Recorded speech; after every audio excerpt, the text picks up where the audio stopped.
My friends, let us come together in a spirit of quiet receptivity. Let us set aside for a moment all the noise that surrounds this subject, all the debates, all the arguments, all the claims and counterclaims that have filled the world with confusion.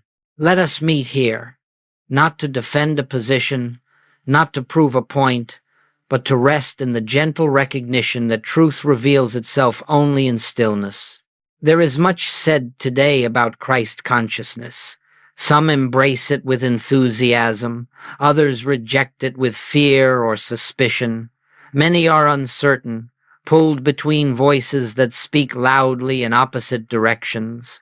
One group declares that this teaching is the highest revelation.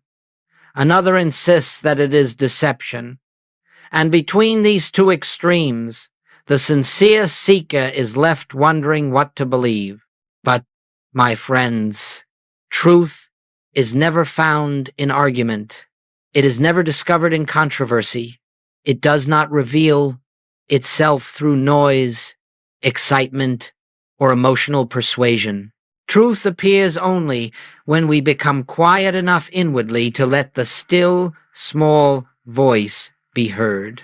The question, is Christ consciousness a deception, arises only when we have mistaken the Christ for something external to ourselves, or when we have imagined that the Christ is a personal attainment, a human achievement, or an elevated identity of the ego.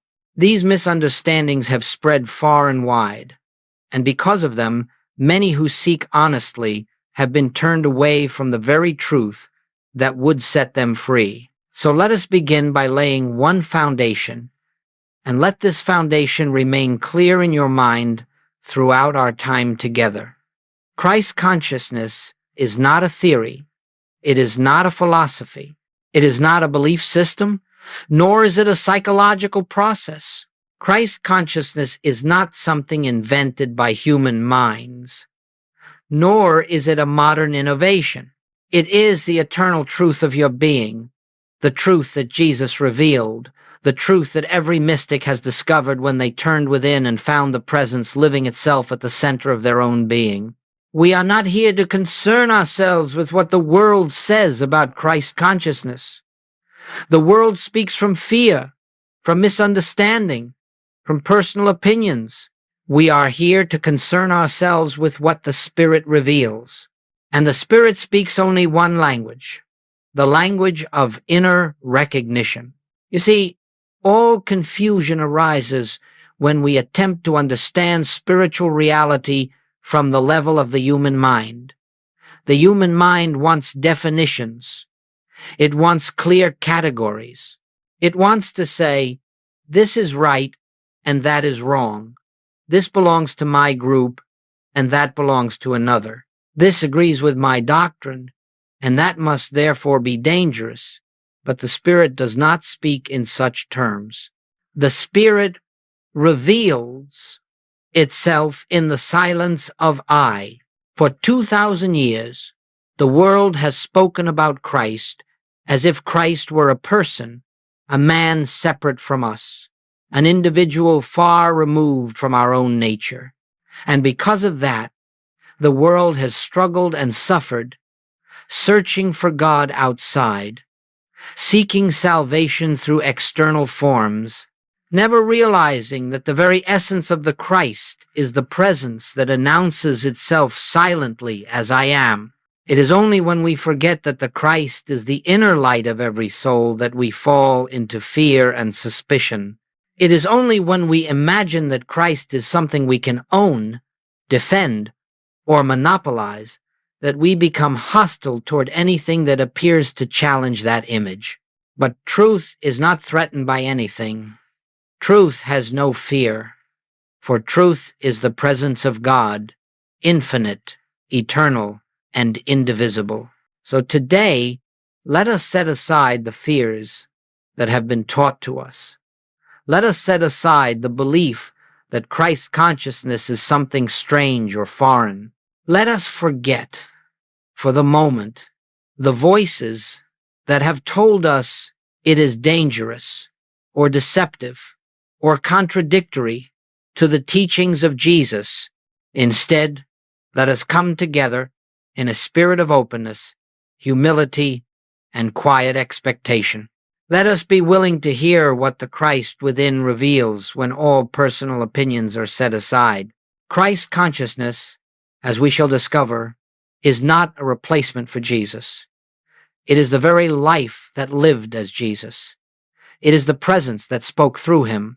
It is the light that he embodied so perfectly that humanity could behold it. And that same light is the truth of your identity. You do not attain Christ consciousness. You awaken to it. You do not create it. You recognize it. You do not make yourself worthy of it. You discover that it has always been the essence of your being. This is where we begin, not in fear, not in argument, not in human interpretation, but in the quiet realization that the Christ is not something external to be judged, but something internal to be revealed. Let us walk gently, my friends, for the subject before us is holy, and as we move deeper into this exploration, the controversies will fade away and the truth will stand on its own. Simple, clear, and self-revealing. My friends, before we can determine whether Christ consciousness is misunderstood or misrepresented, we must first become clear about what the term actually means. And we must become clear in the only way that spiritual clarity ever comes, not through definition alone, not through intellectual analysis, but through recognition. For spiritual truth does not enter through the mind. It reveals itself through the soul. So let us sit quietly for a moment. Let the mind grow still. Let the questions fall away.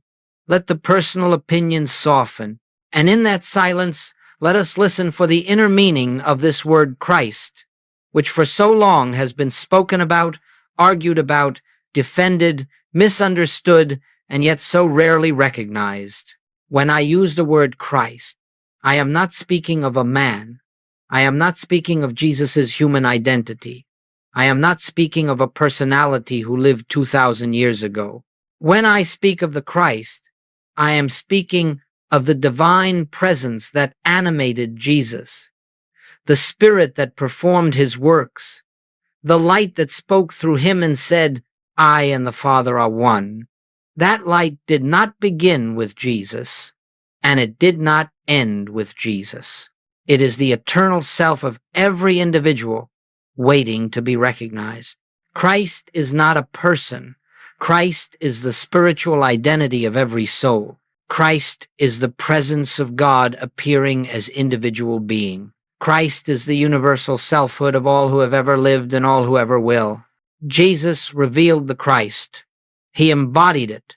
He expressed it without obstruction, but he did not possess it as something unique to himself.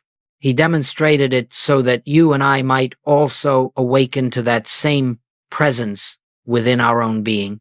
This, my friends, is the radical clarity that dissolves confusion. The Christ is not something outside of you. The Christ is the truth of you. Now, let us consider the second word, consciousness. What do we mean by that? Consciousness is not thought, nor is it emotion.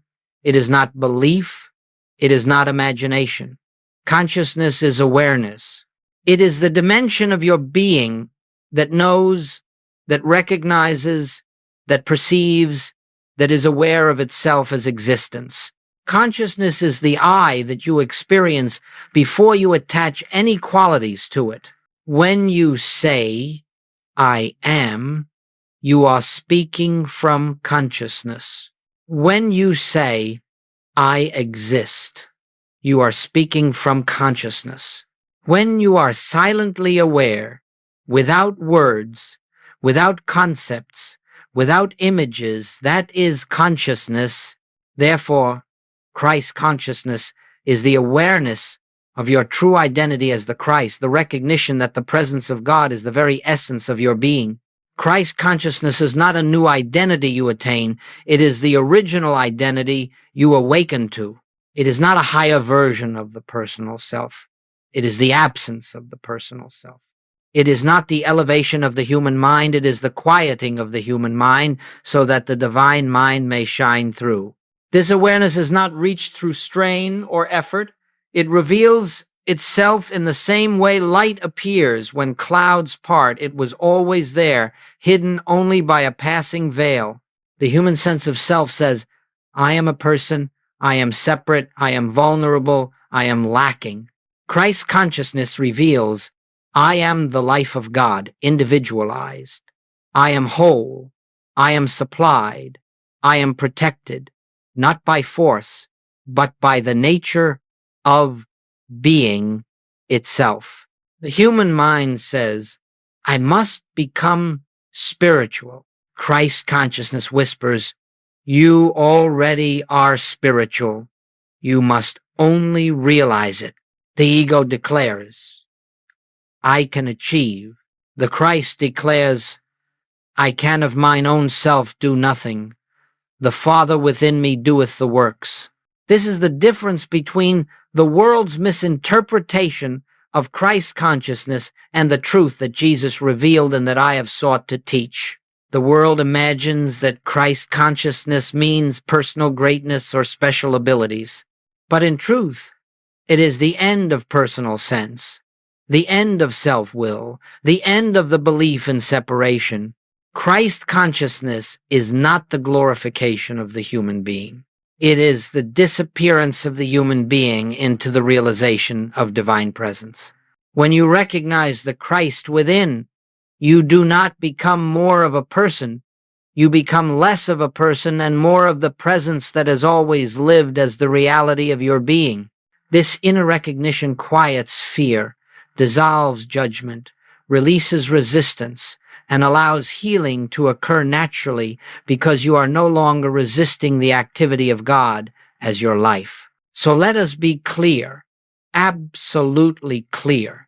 Christ consciousness is not a trend, not a doctrine, not a belief, not an invention of any era. It is the eternal nature of your being, revealed by Jesus, taught by the mystics, and discovered by all who have turned within and found the same presence looking back at them as their own eye. And now, with this foundation, we can move deeper. We can begin to examine why so many misunderstand this truth, why some fear it, why some condemn it, and why the world has stumbled over a revelation meant to set humanity free. My friends, when spiritual truth becomes spoken of in the marketplace of human thought, when it is carried from one mind to another without the inner realization that gives it life, it is easily distorted. And because of this, the world has developed many misunderstandings around the idea of Christ consciousness. These misunderstandings are not malicious. They arise simply because the human mind attempts to grasp what can only be known by the Spirit. Let us gently, lovingly, and quietly explore these misunderstandings, not to condemn those who hold them, but to see through them so that the truth may stand unveiled. The first misunderstanding is this, that Christ consciousness is the claim that the human self is divine. Many fear this. They say, how dangerous it is to tell people they are God. What deception lies in telling humanity that it needs no Savior, no Redeemer, no grace. And indeed, if someone were to say, my human personality is divine, my ego is God, that would be deception. It would be delusion, for the ego has no spiritual substance, no permanence, no reality. But, my friends, Christ consciousness never glorifies the ego. It reveals its nothingness. It does not say that the person is divine. It says the person is an appearance through which the divine may shine when the personal sense dissolves. If you have ever truly touched the inner presence, even for a moment, you know that it does not inflate the self, it silences it. It does not exalt the personality, it removes it from the center entirely. It does not make you feel powerful, it makes you feel transparent, as though the presence of God were the only life living itself through you. The second misunderstanding is this, that Christ consciousness replaces Jesus or diminishes his role. Some fear that this teaching takes away from the uniqueness of Jesus, that it denies his divinity or rejects his mission. But nothing could be farther from truth. Christ's consciousness does not reduce Jesus. It reveals the true magnitude of what Jesus embodied. It honors him not merely as a man to be worshipped, but as the perfect vehicle of the Christ, the light that is the life of every soul. When Jesus said, "The works that I do, ye shall do also," he was not diminishing himself. He was elevating us. He was showing us that the same presence that operated as his being is the presence that constitutes our being. To recognize Christ within yourself does not dishonor Jesus, it fulfills his teaching. The third misunderstanding is this, that Christ consciousness is a quest for power, manifestation, or spiritual superiority. This misunderstanding arises because the human mind looks for advantage, for accomplishment, for something it can attain. And so, some have taught Christ consciousness as though it were a method to gain spiritual strength, attract material good, or achieve mystical abilities. But this is not Christ consciousness. This is the ego seeking spiritual clothing. The true Christ reveals its own nature. I can of mine own self do nothing. This is the heartbeat of Christ consciousness. It is not the assertion of personal power. It is the surrender of personal will.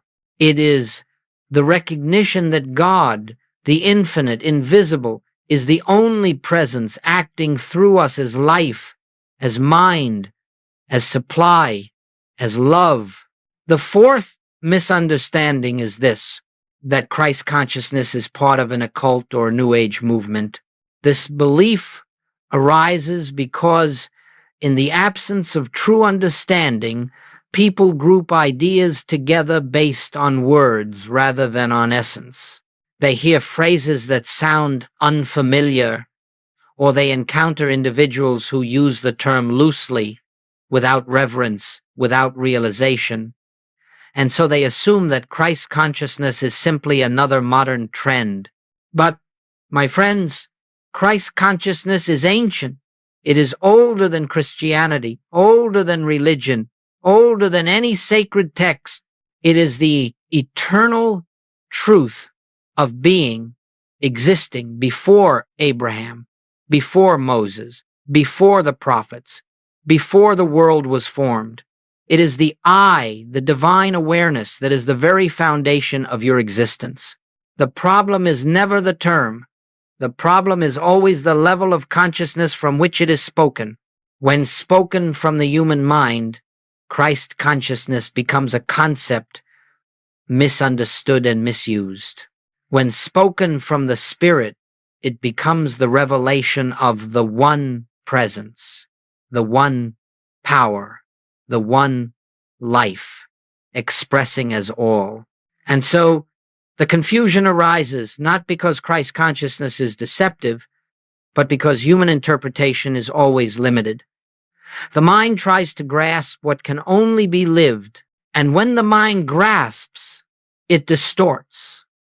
When the Spirit reveals, it illumines. Let us therefore be very gentle with those who fear this teaching. Let us be patient with those who condemn it. They are not opposing truth. They are protecting the image of truth they have inherited. They fear the loss of the familiar. They fear anything that appears to challenge their understanding of God and salvation. And fear, my friends, is only the result of not yet having felt the presence within. For when Christ is recognized as the inner light of your own being, all fear dissolves, all resistance falls away, and you discover that what once seemed threatening is in fact the very truth that leads you into freedom. Let us move forward now, deeper into the heart of this matter, and see what the Christ truly is, when all misconceptions are set aside.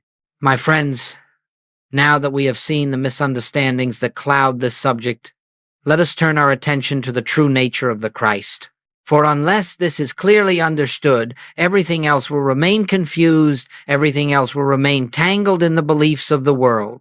And the Christ, which is simple, which is ever-present, which is nearer than breath, will seem distant, mysterious, and veiled.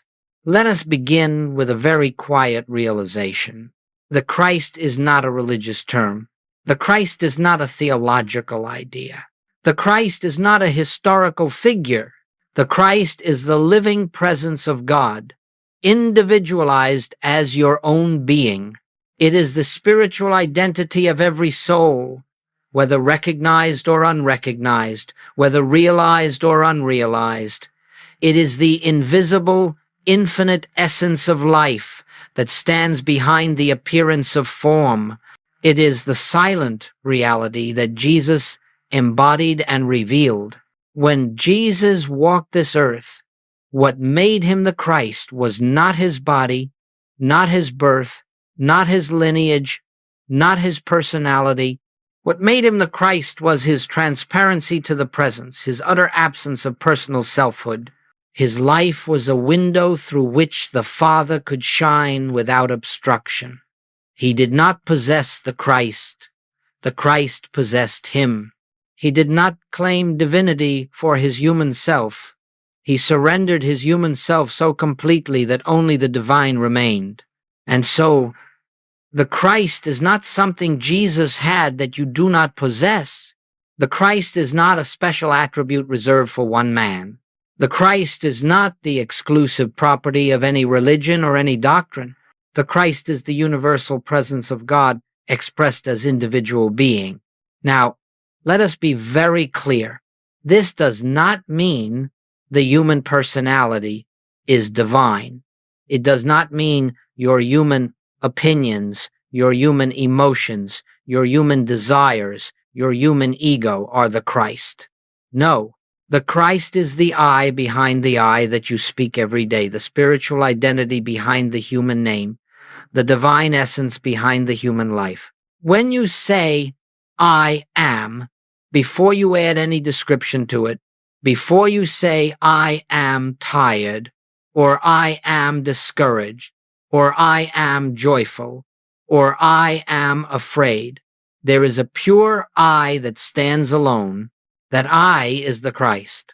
It is the light that Jesus spoke from when he said, I am the way, the truth, and the life. He did not mean I, the man. He meant the eternal I that spoke through him.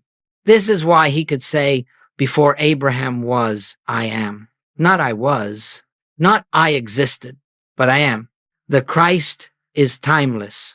The Christ is birthless and deathless. The Christ is not bound to form, yet expresses through form. The Christ is not limited by matter, yet appears in matter. The Christ is not the body, yet animates the body. And this Christ, this eternal divine identity, is the truth of every individual on the face of the earth. It is the same in the saint and in the sinner, though recognized in one and hidden in the other. It is the same in the wise and in the ignorant, though shining through one and veiled in the other. It is the same in those who embrace it and in those who deny it. Christ is not created by belief. Christ is not destroyed by disbelief. Christ is the reality of being. You see, my friends, the moment you separate Christ from yourself and place it on a pedestal, far away, belonging to another, you lose the message Jesus came to reveal. The world has worshipped Jesus while missing the Christ. It has adored the messenger while ignoring the message. It has elevated him so high above humanity that his teaching became impossible to follow. But Jesus did not come to show what one man can do through special divine favor. He came to show what God is doing every moment as the life of every individual. His mission was not to create worshipers. His mission was to awaken sons and daughters of the living God to their true identity. Now, let us consider another clarity. The Christ does not deny the human experience. It does not ignore pain. It does not pretend suffering is unreal on the human level. It does not call the body unimportant or the world illusion in a careless way, but it reveals that these appearances do not define you. They do not have power over your true being. They are not the final truth of what you are. Christ consciousness in its purity does not say, deny your experience. It says, do not identify with your experience. There is a vast difference. When you look at your life and say, I am sick, you give the condition your name. You place the label of divinity upon a passing appearance. But when you look at the same condition and say inwardly, the I that I am is not touched by this appearance, then you are resting in the Christ. You are recognizing the truth behind the form. You are acknowledging the presence that stands where the problem seems to be. The Christ is not about escaping life. The Christ is not about transcending responsibility. The Christ is not about withdrawing from the world. The Christ is the light that reveals reality within the world. The Christ is the presence that lifts consciousness out of fear even while the outer experience continues. The Christ is the inner assurance that nothing real can be harmed and nothing unreal can endure. And so let us gently come into this recognition. The Christ is the divine self of you, not your ego, not your personality, not your intellect, not your emotions. The Christ is the presence of God, living itself as you, speaking itself as you, moving itself as you, being itself through you.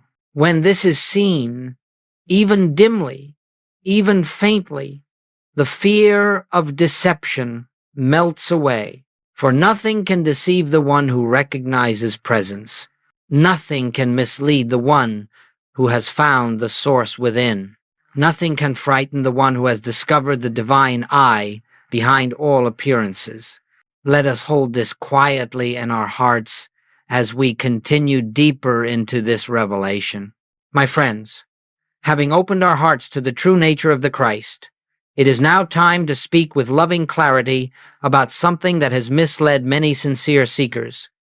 It is a gentle warning, not a rebuke. It is an invitation to discernment, not a call to judgment. For in the world, there are two versions of what people call Christ consciousness. One is born of the Spirit. The other is a product of the human mind. They share the same words, but they do not share the same essence. They use the same language, but they do not lead to the same realization. Let us explore this with patience and humility, so that the inner truth may stand revealed without confusion or fear. The first version, the ego's interpretation of Christ consciousness. There is a form of teaching abroad today which uses the term Christ consciousness, but does not carry the Christ within it. It speaks of awakening, but what awakens is not the spirit, it is the ego in spiritual clothing. It speaks of power, but the power it seeks is personal. It speaks of manifestation, but the things it desires to manifest are the objects of human want. It speaks of divinity, but it assigns divinity to the personal sense of self. This version says, you can become godlike. You can command the universe. You can shape reality as you choose. You can elevate your human self to divine status. My friends, the Christ has nothing to do with such claims. These are the longings of the human mind seeking spiritual authority. They are attempts to turn the infinite into a servant of personal desire. They are efforts to use God rather than surrender to God. This version of Christ consciousness is not wicked. It is simply mistaken. It is born from the belief that personal will can be infused with spiritual power. It elevates the person instead of dissolving the person. It seeks to acquire instead of to yield. It pursues experiences instead of presence. And because of this misunderstanding, many fear Christ consciousness and call it deception. They see this ego-centered version and assume it represents the whole. But this is not the Christ.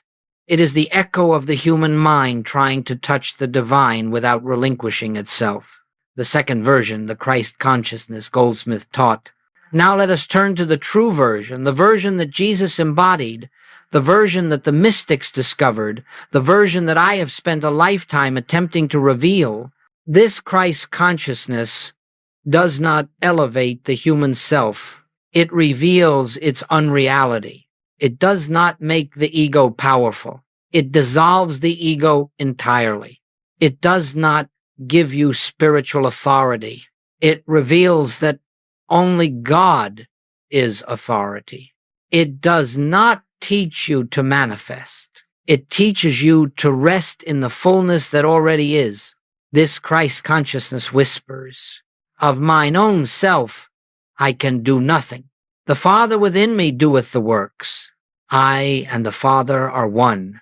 The kingdom of God is within you." Here, no personal self remains to claim anything. Here, no human agenda survives. Here, no earthly desire can persist in the light of the presence.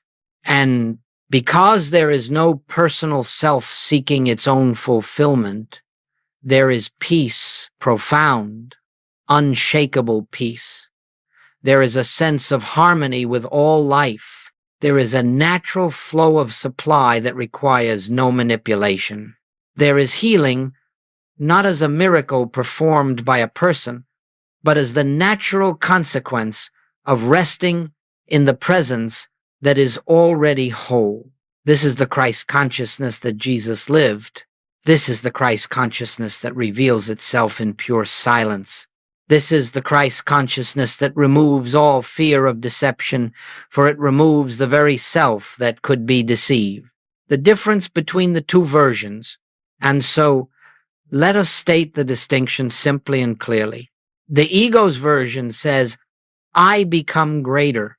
The Christ version says, "The personal I disappears, and the divine I am shines forth."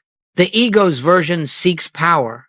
The Christ version relinquishes power, for God alone is power. The ego's version wants to attract things. The Christ version recognizes, "The Father knoweth what things ye have need of." The ego's version tries to create reality. The Christ version beholds reality already present. The ego's version looks outward. The Christ version looks inward to the still sanctuary of being. One inflates the human self. The other reveals the divine self. One speaks loudly. The other speaks in the whisper of inner silence. One creates confusion. The other creates peace. One leads away from God. The other reveals that God has never been absent. Why this clarification matters? My friends, it is essential to distinguish these two versions gently and clearly, because many reject the true teaching after encountering the false one. They see the ego's imitation and they recoil from the entire subject. They turn away from the very truth that could liberate them. But when the heart hears the authentic message, the message of surrender, of silence, of inner recognition, all fear dissolves. For the true Christ consciousness is nothing more and nothing less than the presence of God revealing itself as your own being. There is no danger in this. There is no deception in this. There is only peace. There is only light. There is only the gentle unveiling of what you already are in reality. Let us now continue deeper into this sacred truth, so that the confusion of the world may fall away and the clarity of spirit may speak within us.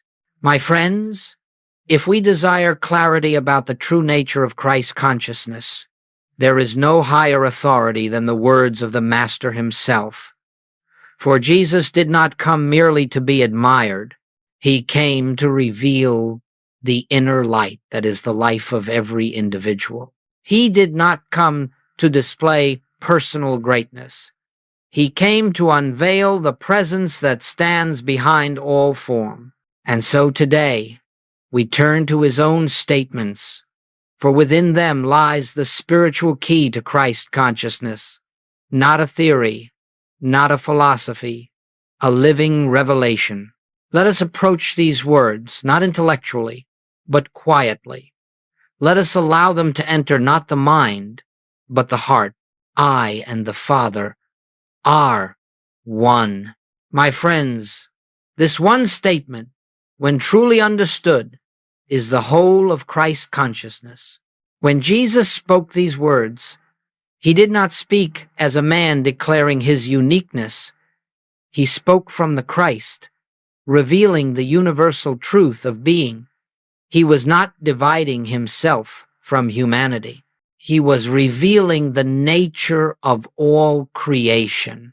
I and the Father are one does not mean the man, Jesus, was one with God while you remain separate.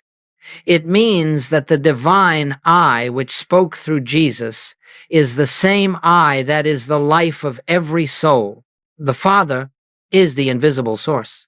The Christ is the expression of that source. And the I of you, the real you, the spiritual you, is that expression. This is not arrogance. This is not blasphemy. This is not self-exaltation. This is recognition. This is the moment when the veil of separation dissolves, when you realize that your life is God's life, that your being is God's being, that your existence is God's expression. This is the first step into the Christ. 2, the Father within me doeth the works. Here lies the end of personal ego. Here lies the death of the belief that we are separate individual beings with private minds and private powers. Jesus did not say, I perform miracles through spiritual techniques. He did not say, I heal with my mind. He did not say, I manifest through personal mastery.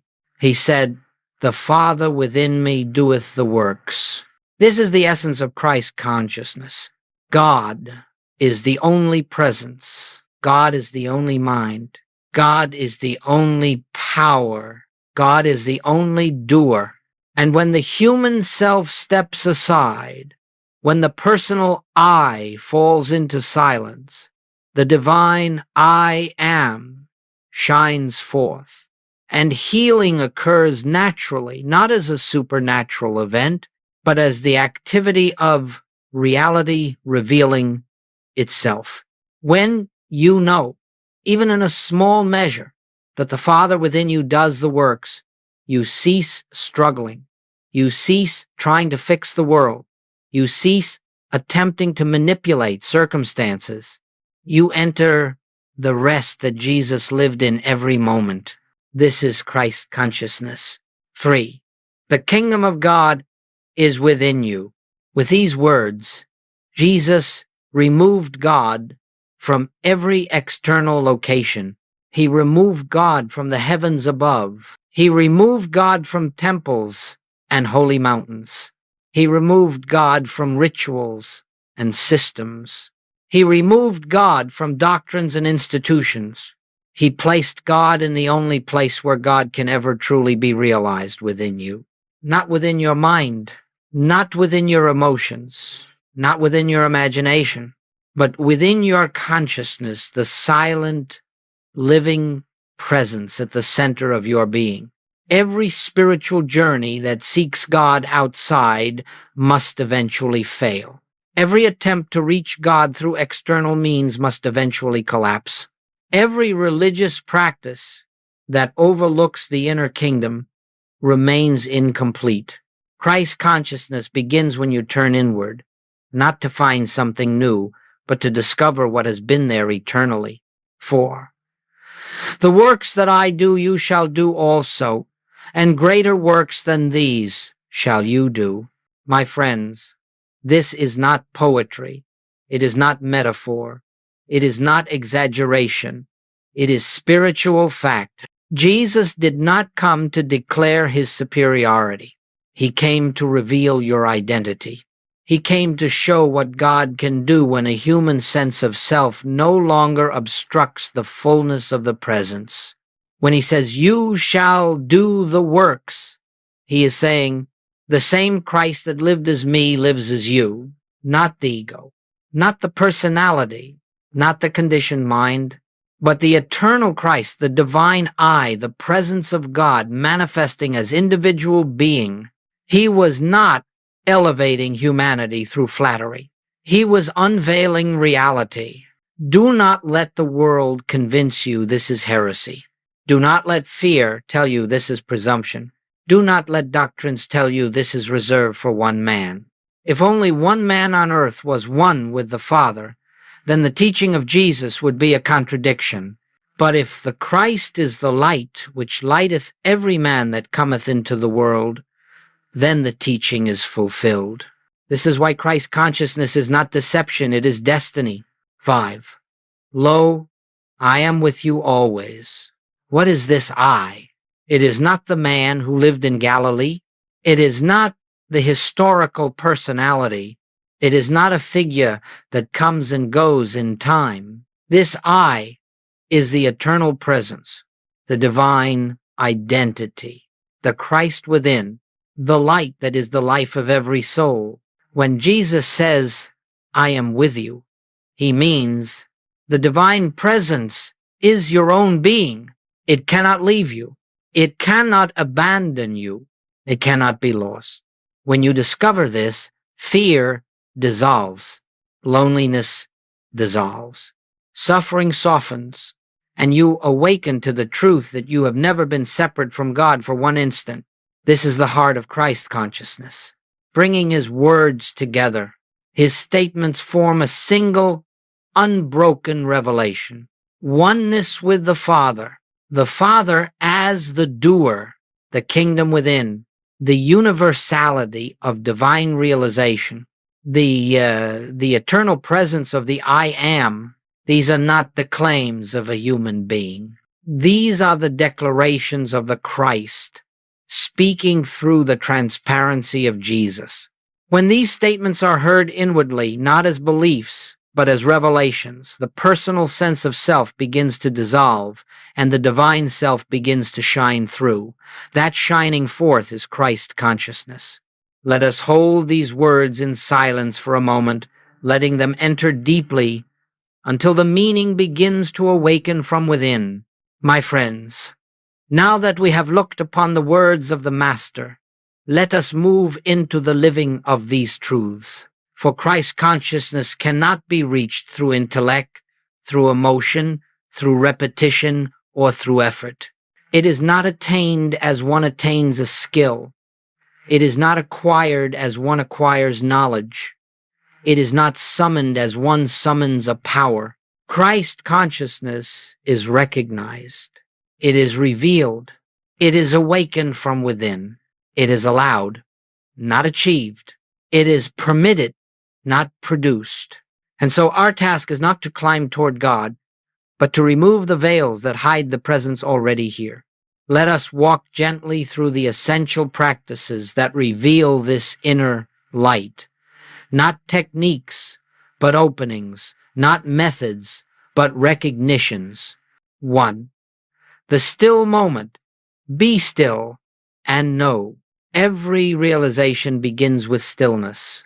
Not physical stillness alone, though that helps. Not forced quietness, though silence is its friend.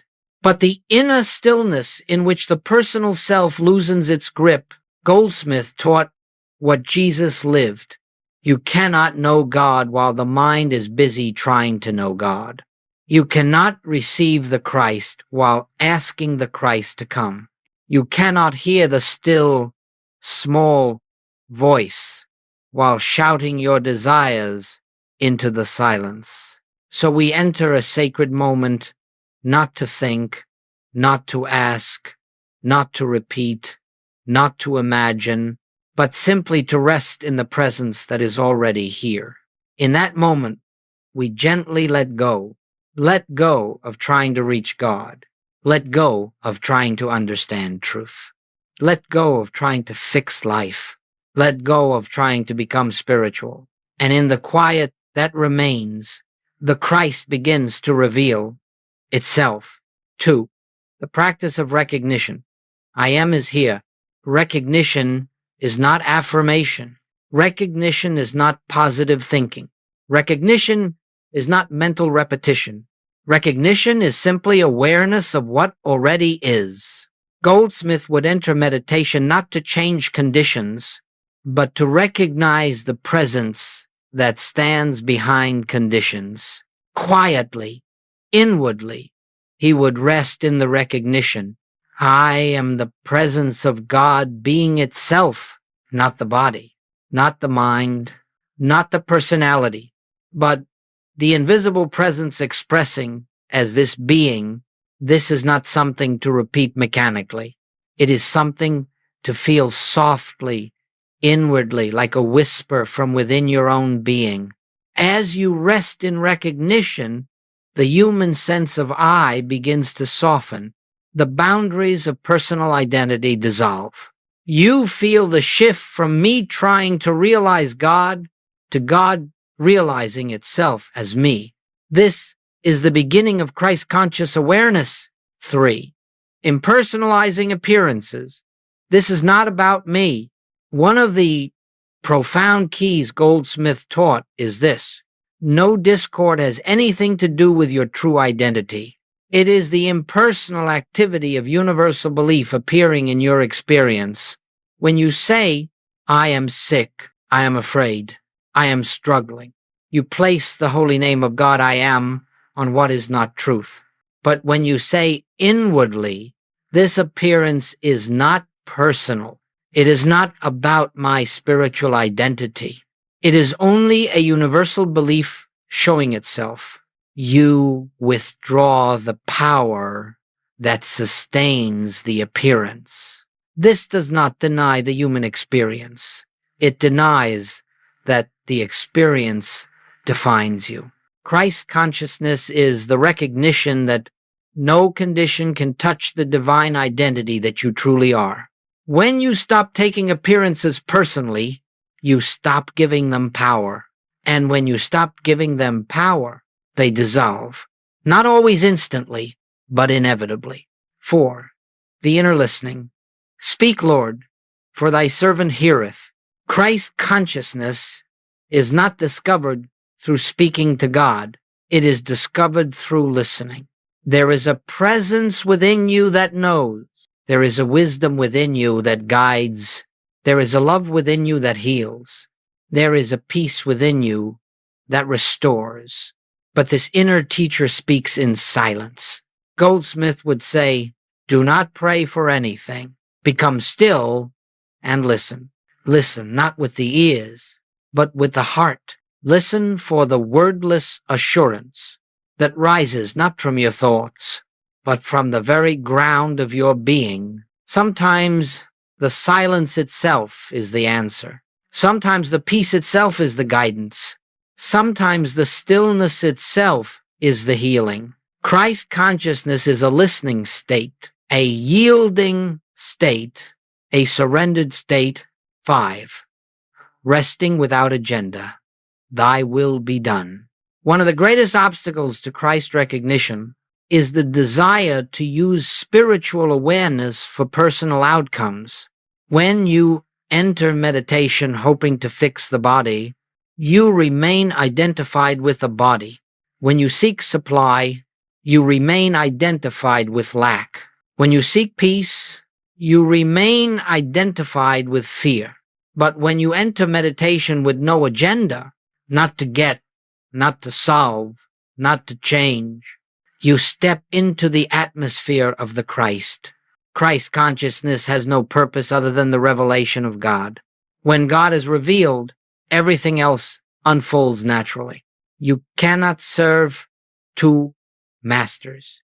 You cannot seek spiritual truth while secretly seeking personal benefit. Rest in the presence and let the presence take care of what belongs to it. This is the way of the Christ. 6. Recognizing the Christ in others, inasmuch as ye have done it unto the least of these. Goldsmith taught that the Christ in you cannot be realized fully until you begin recognizing the Christ in every individual. This does not mean approving their actions. It does not mean ignoring their faults. It does not mean excusing their behavior. It means seeing beneath the surface appearance, seeing the same divine identity in them that you are discovering in yourself. This recognition shifts your entire relationship to the world. People cease to be obstacles. People cease to be enemies. People cease to be sources of threat. They become mirrors through which you learn to see the same Christ light shining everywhere. This recognition is not sentimental.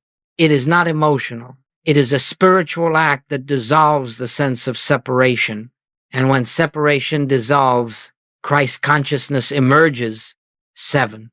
Returning again and again, a daily unfoldment. Christ consciousness is not attained in a single moment. It is the fruit of daily recognition, daily surrender, daily listening, daily resting.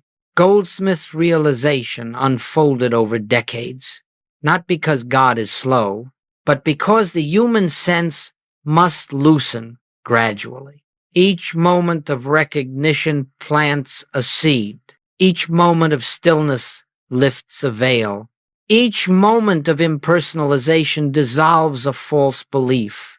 Each moment of inner listening unveils a new depth. And over time, sometimes suddenly, sometimes quietly, a shift occurs.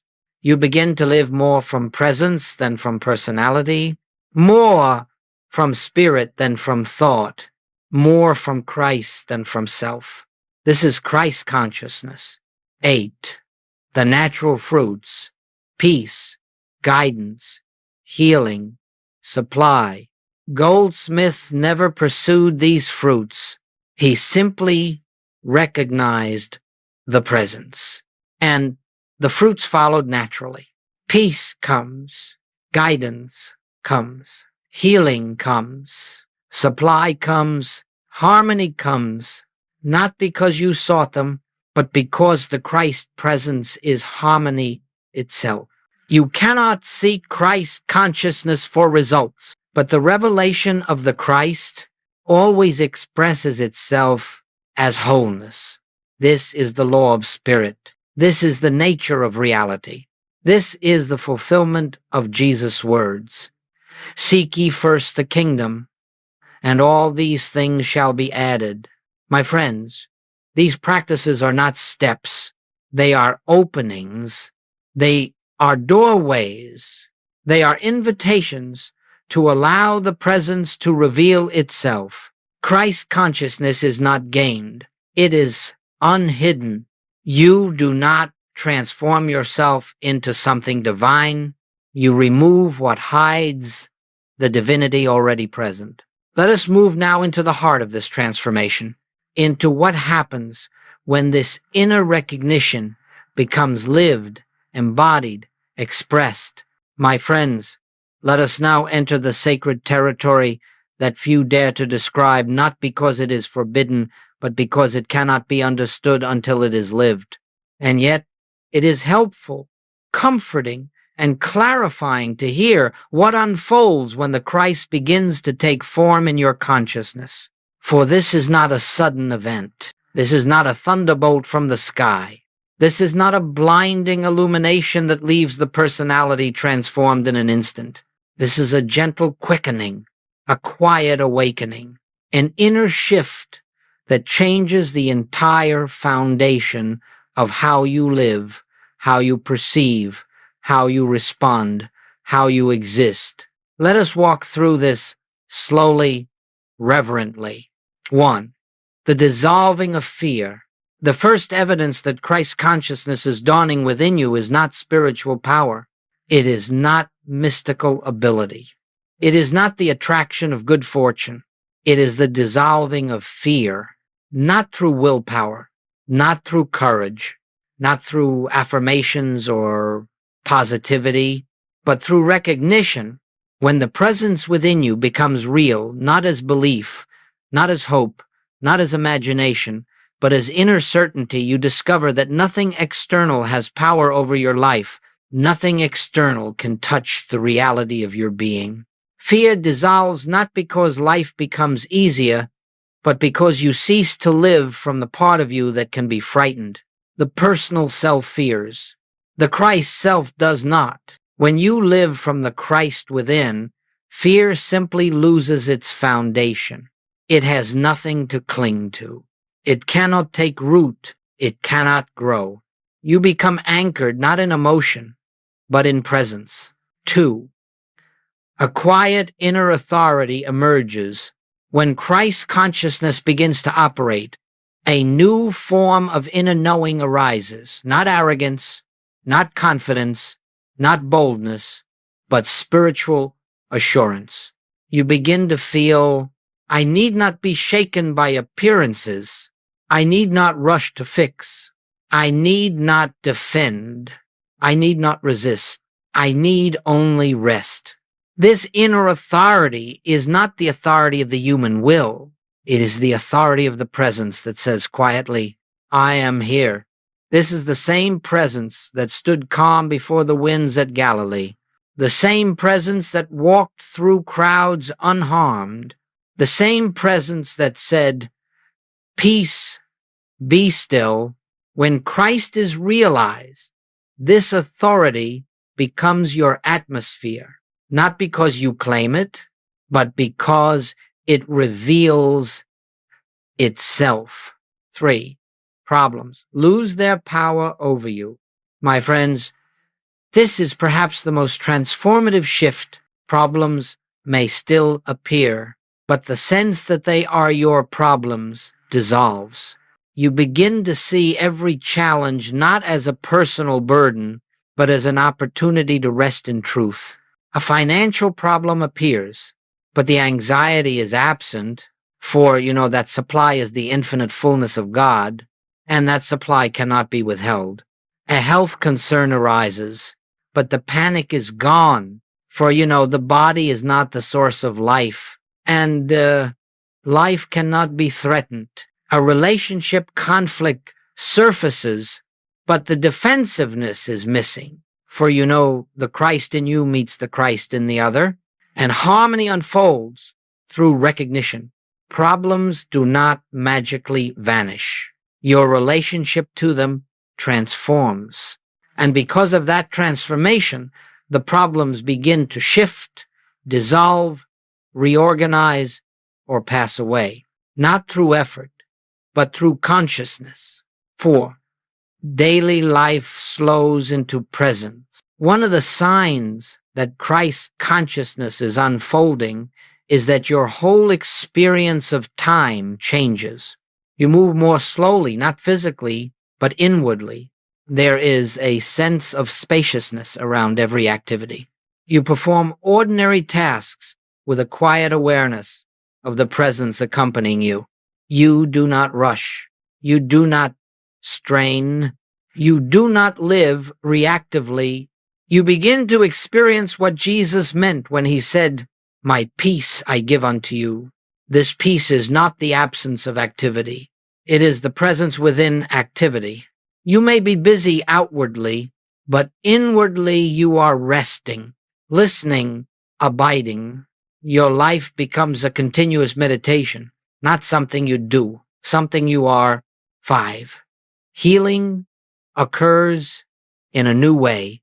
Healing no longer comes from trying to fix the body or the mind or the world.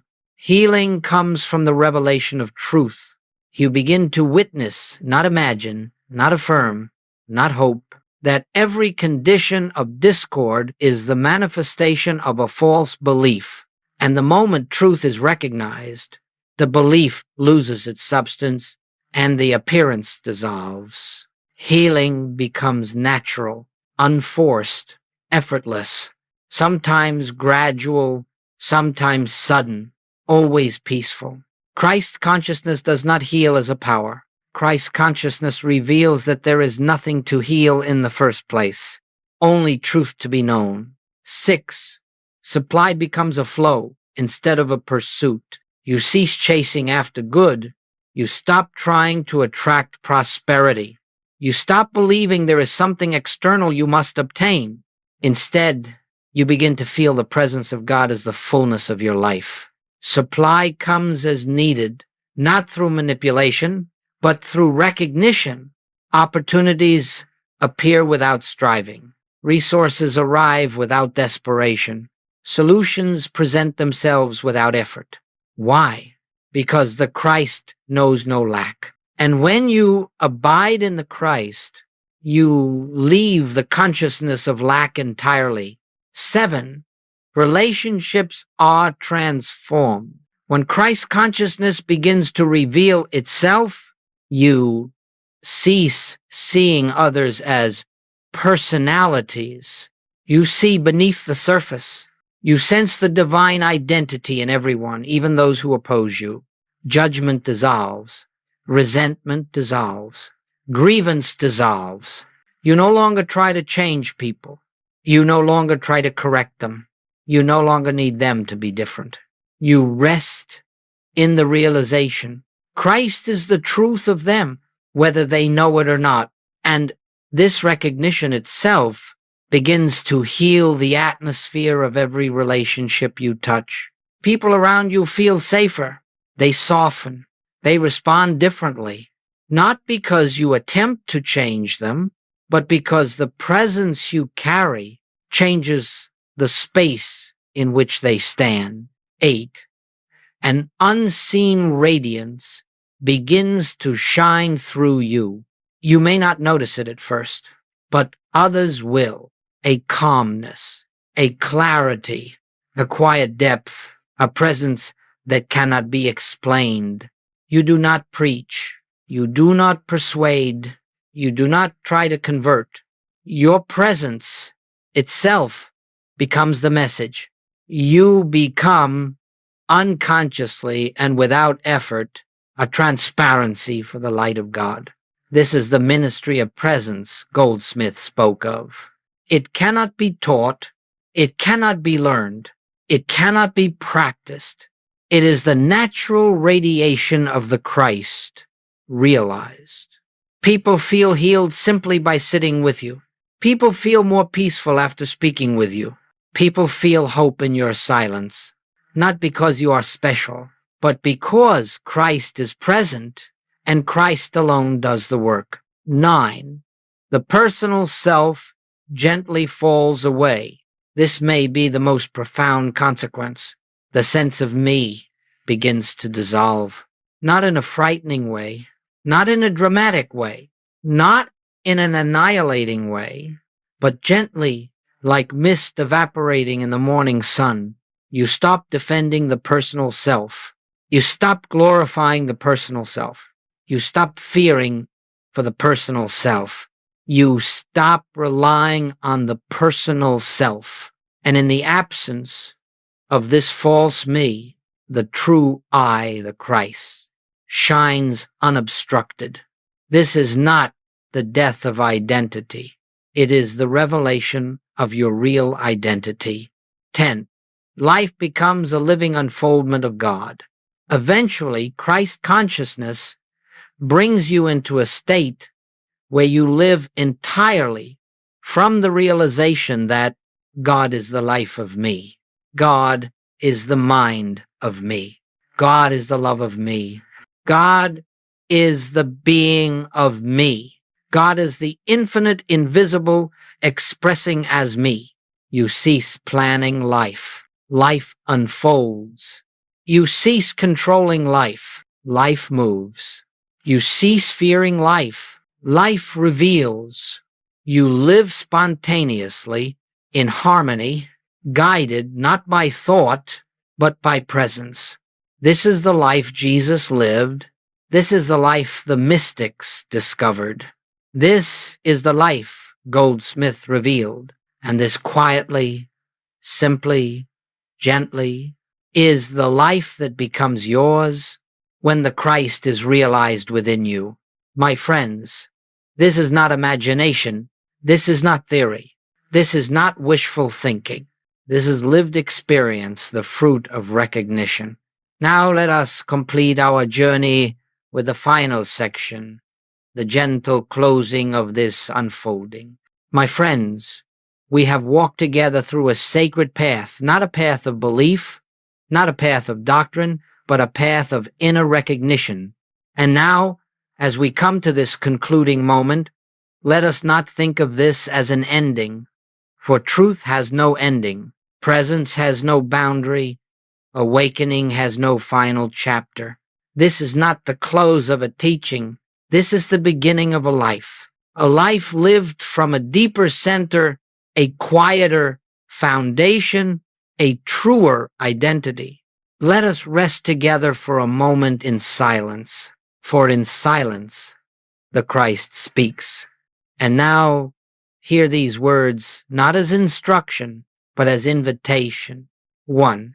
You do not need to become anything. Let this truth settle gently. You are not on a journey to find God. You are on a journey to remove what hides God. The Christ you seek is not far off. It is not waiting for you in the future. It is not revealed through attainment, achievement, or struggle. It is the light within you, already shining, already present, already whole. There is no distance between you and God. There is only unawareness, and awareness returns the moment you become still. 2. The Christ within you is not fragile. You may fear that this awareness can be lost. You may worry that this peace will fade. You may wonder whether today's clarity will be tomorrow's confusion. But hear this quietly. Christ consciousness does not begin in you, and therefore it cannot end in you. It is eternal. It is infinite. It is God's own presence expressing as your being. What fades is not the Christ. What fades is the veil. And each time you turn inward, each time you rest in the presence, each time you listen, the veil grows thinner until one day it dissolves. 3. The world does not need your power. It needs your presence. You may be tempted to go forth and fix the world, to teach others, to convince them, to correct their misunderstandings. But that is not the way of the Christ. Christ does not persuade. Christ does not argue. Christ does not strive. Christ shines. And in that shining, the weary find rest, the fearful find peace, the suffering find hope, the lost find direction, not because you have spoken, but because the presence has flowed through you. This is the ministry of presence, the silent healing that operates through the realized Christ. 4. Your only work is recognition. Let us leave all complex spiritual practices behind. Let us put away the techniques, the systems, the formulas. Let us walk gently, quietly, simply. Your work is not to change the world. Your work is not to fix the body. Your work is not to transform the mind. Your work is not to improve the personality. Your one spiritual task is this: recognize the Christ as the reality of your being. Recognize it in stillness. Recognize it in silence. Recognize it in the midst of activity. Recognize it in others. Recognize it behind appearances. Recognition is the doorway. Recognition is the unveiling. Recognition is the realization. And realization is the healing. 5. You are not alone on this path. Every seeker who touches the Christ enters a universal communion, a communion not of bodies, not of minds, but of spirit. Those who walk this path before you walk with you now. Those who awakened in centuries past support your awakening in this very moment. The presence that revealed itself to Jesus reveals itself through you. The light that illumined the mystics illumines your path. The infinite company of the Christ is with you, is within you, is you. You walk in holy companionship. 6. When you forget, simply return. There will be days when the presence feels distant, when the world seems louder, when fear tries to rise again, when old patterns show themselves once more. Do not be discouraged. Do not judge yourself. Do not imagine that progress has been lost. Simply return. Return to the still moment. Return to the gentle recognition. Return to the inner sanctuary. Return to the infinite invisible. Every return deepens you.